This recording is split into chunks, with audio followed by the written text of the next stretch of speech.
Hey, what's up, zoners, and welcome to the earliest waiver wire show on the planet. Today, I'm going to be telling you which players on your waiver wire you should pick up and how much you should spend on them. It finally happened, man. My second round running back, Travis Etienne. I had to draft him. I wanted Henry, dude. I wanted Henry. It did not work out that way.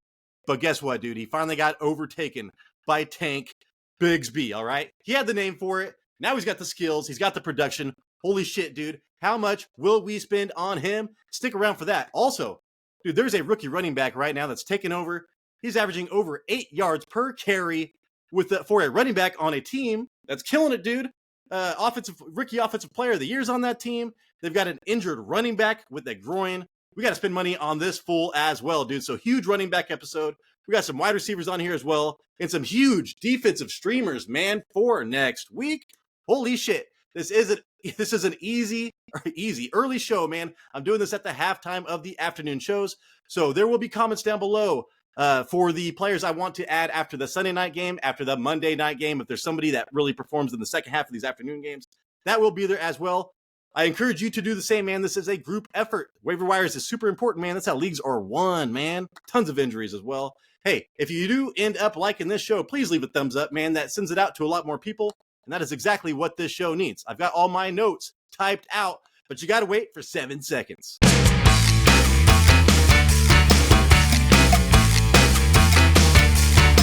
can do it! All right, man, let's start off with the most important position, really, in fantasy football. Because of scarcity, Tank Bigsby. He is only 9.5% owned. I've been trying to pick him up since I drafted ETN, but guess what? My best friend stole him from me, and he never gave him back. I would spend $35, dude. I'm thinking $35 right now off the top of my head. I really pushed him last year. I was all about Tank Bigsby last year, and he sucked. Well, he came back this year, dude. 13 rushes for 101 yards and 2 touchdowns. That's huge. 1 reception for 28 yards. Travis Etienne had 7 receptions. That's great.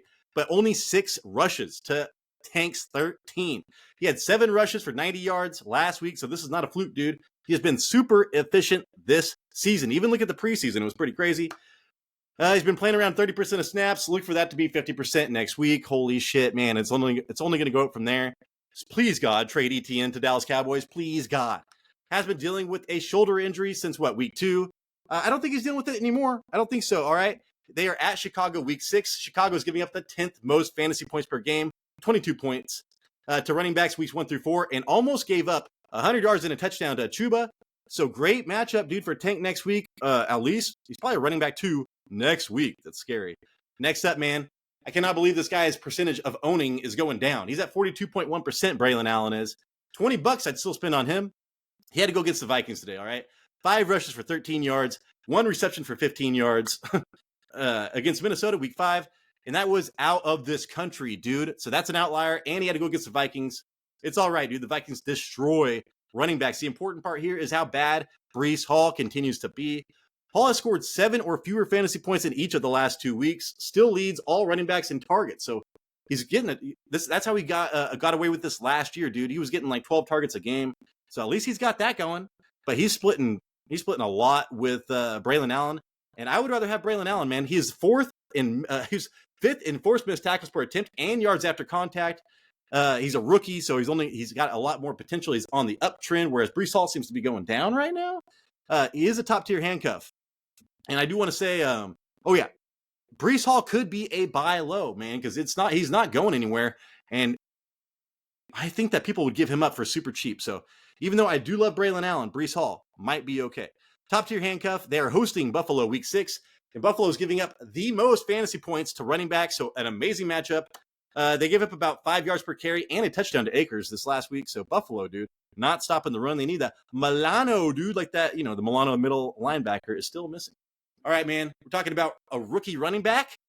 This guy might be going up by the end of this game. But from what I could see, what I saw on the Reddit thread, because I could not watch this game. I was watching San Francisco versus Arizona. But everybody's saying, man, Tyrone Tracy, is anybody watching this shit? He looks amazing. 18.3% owned. I'd spend $15 on him. Preseason hype. Then he got injured. And then Singletary's been doing well, man. And this team has been way better than advertised.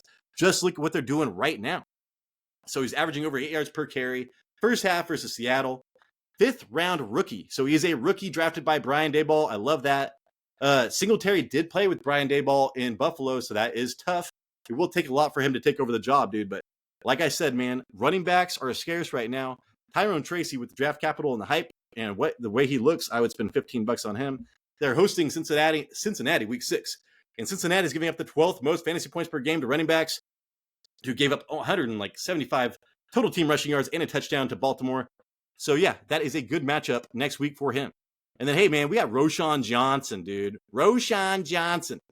11.3% owned. I'd spend $10 on him because his role is pretty much solidified right now. Swift has never been a goal line back anyways. And now, this defense is insane. There are going to be so many opportunities here for Caleb Williams to push the ball down the field and maybe get a goal line, to get to the goal line for Roschon Johnson to punch it in.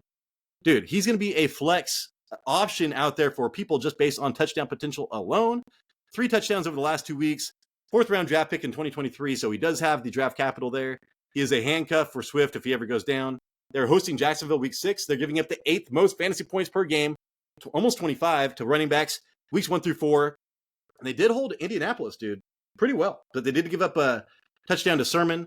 So, yeah, dude, Roschon Johnson actually could be a good play next week. And then here we go, dude. This is my secret. Everybody's going to be like, Tyler, you're an idiot. Why am I even watching this shit right now? Cordarrelle Patterson, 3.6% owned. I picked him up for free, and I don't give a shit, dude. I've got like 4 people on IR on my team right now. I'm still holding on to Cordarrelle Patterson through the week. $5 I spent on him. You can get him for free, dude. But I'm telling you, spend 5. He was out this week with an ankle injury. He was averaging over 7 yards per carry the last 2 weeks. The Colts linebacker or cornerback tweeted out, dude, Cordarrelle Patterson was running way harder than Najee Harris ever was. And that came out. And, dude, I'm just saying, Cordarrelle Patterson could literally be a league winner in your flex at the end of the season, dude. So just pick him up, see what happens, man. Najee sucks. Jalen Warren's been sucking. He's out. They're at Las Vegas, and Las Vegas has given up, 9th most fantasy points to running backs. I swear to God, dude, I would put Cordarrelle Patterson in my flex next week. Am I crazy? Yes, don't listen to that. But pick him up and see what happens, dude. Tyler Algier, next. His percentage is going down for some reason. What the fuck, dude? People are all pissed off at Bijan. Well, you can't be pissed off at both, dude. At least go up on one, go down on the other. 43% owned, $5. Barely any work this week. 9 touches to Bijan's 15, but he's a top tier handcuff, man. And this team is doing well. They had to throw the ball a ton because of the way that game script was going, dude. At Carolina week 6, they're giving up the 2nd most fantasy points per game to running backs. And then they just gave up 3 rushing touchdowns to Chicago week 5. I can see Tyler Algier getting a rushing touchdown next week, dude. And then Ty Chandler, we have to talk about him. I've talked a lot of shit about Ty Chandler. He looks great sometimes. He looks bad sometimes. I am a Vikings fan. 35% owned. I spent $5 on him. He's had 14 rushes for 30 yards, man. 2 receptions for 9 yards versus Jets. The only reason I'm talking about him, Aaron Jones left week 5 with this injury. As soon as Aaron Jones left, that offense went stagnant. I don't know what happened there. I did not get to watch that game. Please support the show, dude. We have a Patreon. Maybe eventually I could get NFL Network. Yeah, dude, but Ty Chandler, averaging 2.1 yards per carry or fewer 4 out of the 5 weeks, dude. Negative 34 rushing yards over expected. That is the 8th worst metric in the league. He is not good, but this offense gives a lot of opportunities to running backs to score points, dude. So he's a handcuff, and he's on bye next week. Hopefully Aaron Jones gets back. And then here we go, man. I was freaking out over this. I was trying to figure out, I was texting Jason, is Kyren Williams injured? Is Kyren Williams injured? Well, guess what? They're actually going to work him in, dude. They're not going to give him 100% of everything right now. They might start working Blake Corum in, which is smart, dude, because they were giving Kyren way too much. 20% owned Blake Corum, so, he's out there in 1 out of every 5 leagues, or 4 out of every 5 leagues. Let me see. What am I trying to say here? $5 I spent on him. He was getting work in a tied game. He's only gotten work this season in blowouts. So this is the first time, all right? He's actually gotten meaningful work. And he looks good, dude. I mean, his yards per carry looks good. I can't watch the game. Like I said, I'm watching the Arizona game. Top tier handcuff. He's on a bye next week. If you can get Blake Corum, I would go get him. Trey Sermon, 10 rushes for 38 yards, 50% owned. $5 I spent on him. Jonathan Taylor out. He was doing terrible, and then somehow he came in. It was Tyler Johnson or something. Tyler Goodson that was actually the running back to own there. And then Tyler Sermon came back and got that touchdown. At Tennessee, week 6, it's not a great matchup versus running back, 12th fewest. But, dude, Jonathan Taylor Thomas, man, we know that he gets injured and stays out a while. If he's out again, Trey Sermon might be a flex for you. And then here we go, dude. Achane. Jason was texting me this morning. He's like, Achane out for a year. And then I saw they got a concussion. So not out for the year, but Jalen Wright was getting the work, dude. Led the team in rushing yards. 8% owned. I spent $5 on him. Versus New England week 5. So 86 rushing yards on 13 carries, dude. That's not bad. Mostert had 21 touches his first week back from injury. I guarantee they did not want to do that. But that's the way it worked out with Achane out. So yeah, he is. Jalen Wright's a handcuff, and they're on bye week 6, so you should be able to get him for cheap.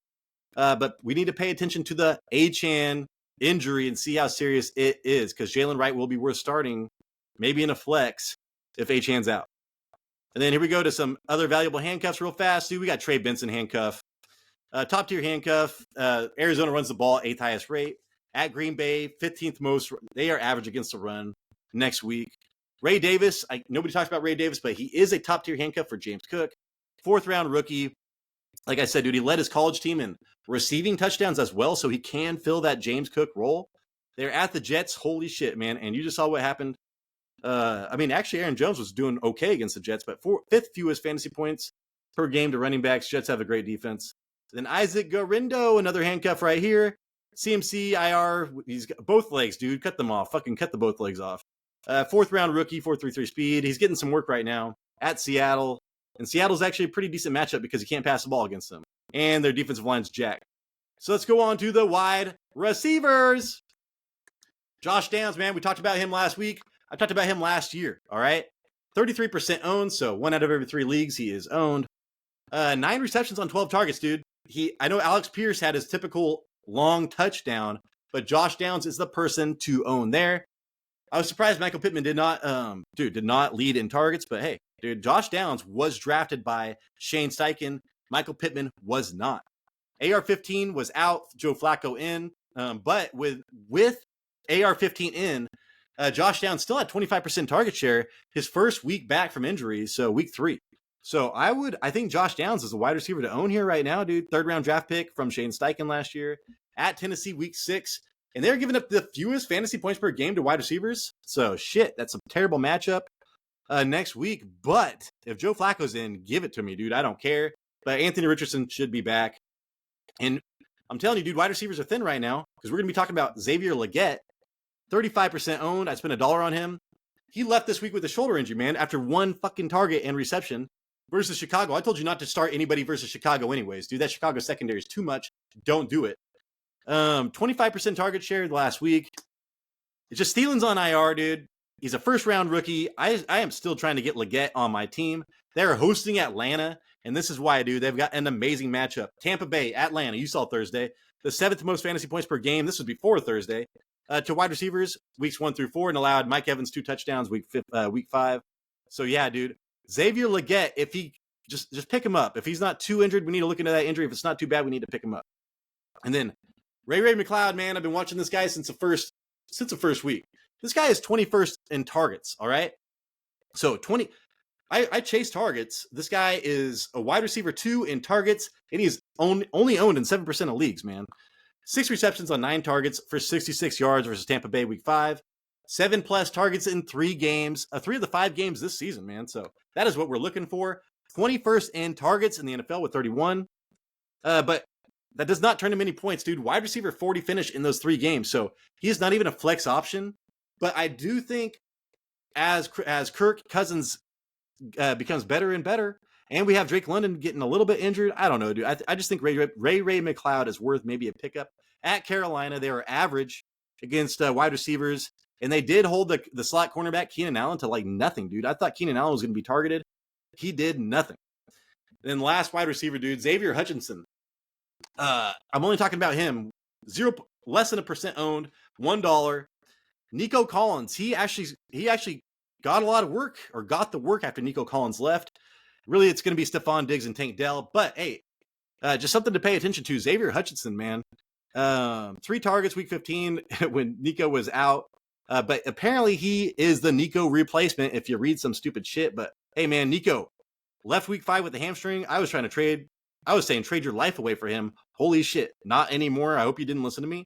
At New England next week, and they are average pretty much. 13th most. a decent matchup for him. They did hold Tyreek to 69 yards, but Tyreek ain't shit right now. And then let's go on to the tight ends, man. Zach Ertz.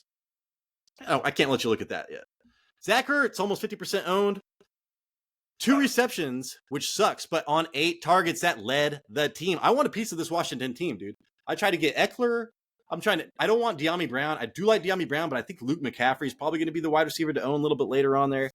He caught that long touchdown. My dog's going crazy. He understands.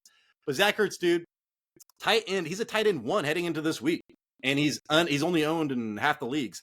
15% first read target share. That's good enough for me for tight ends, man. And he's at Baltimore next week, and that is an amazing matchup, dude. The second most fantasy points per game to tight ends, almost 12, man. And but he did hold a Gesicki, but Gesicki's so hit and miss. So Zach Ertz should have a good game next week. Pick him up, man. And then this guy is tripping me out, man. I heard a lot about Cade Otton. He is tied 4th in tight. He's tied out of all the tight ends, man. He is 4th in targets with 21. 3 receptions on 4 targets for 44 yards against Atlanta this week. But he had 8+ targets in each of the previous 2 games. So if you do not have a tight end, this guy's only 17% owned. I spent $1 on him, but he gets targets, man. And Baker Mayfield, that team's good. Rachaad White, the less that he is used, the more that maybe Cade Otton will be used.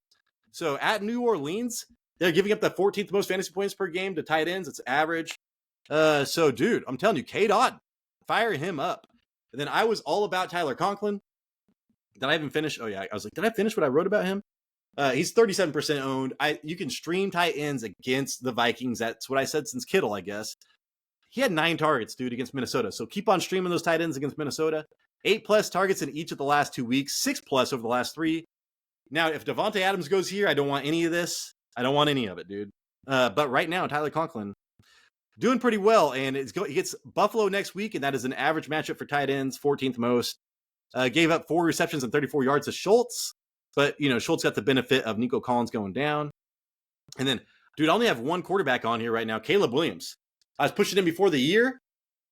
And, dude, he only threw the ball 29 times. And for 300 yards and 2 touchdowns. So, last week scared me because I liked it when he threw the ball 50 times. I was like, yeah, dude, if you're throwing the ball 50 times, I will put you on this list. If you're throwing the ball 20, 30 times, Caleb, I will not put you on this list because you are dinking and a dunking. But hey, man, he's rushing like he rushed a lot in college. He's getting 5 rushes for 34 yards. Yeah, but this defense is crazy, man. Should have a ton of opportunities every single week with this defense. 7th highest off target rate, so he is not accurate right now, dude. He needs to slow down. See what the fuck's going on, man. 5 touchdowns over his last 3 weeks. That's pretty good, really. Hosting Jacksonville, which is amazing. They give up the 2nd most fantasy points per game to quarterbacks this week, and they just let Flacco have, almost 400 yards and 3 touchdowns. So Caleb Williams, man, pick him up and start him next week. He will be a starting quarterback. And then here we go, dude. I got 2 defenses for y'all. The Eagles hosting the Browns week 6. Holy shit, dude. Did you see the video of fucking Deshaun Watson just giving up? And Kevin Stefanski just like, dude, what is going on here, dude? So, yeah, I think it might be Jameis Winston. So, turnover central, man, for the Eagles. And then the Texans, man, at New England. New England scoring the 2nd fewest amount of points per game at 13.0. So, go pick up those defenses and stream them. All right, everybody, that is the show. If you disagree with me, please comment down below. If I miss somebody, man, that you can think of, please comment down below. We need it. And if you, if you got some opinions on some money we should spend, comment that as well. Don't forget to like, man, because again, that pushes us out, and that's exactly what we need. We need exposure. So hopefully I did earn that thumbs up. Hopefully I earned a subscription if you are not already subscribed, man. We have, our smashes and crashes or trade targets coming out, Tuesday morning? We have our live drinking shows on Friday. We got a bunch of shit, man. So check us out and hang around. All right. This is Tyler, Big Turd Ward, and I appreciate you.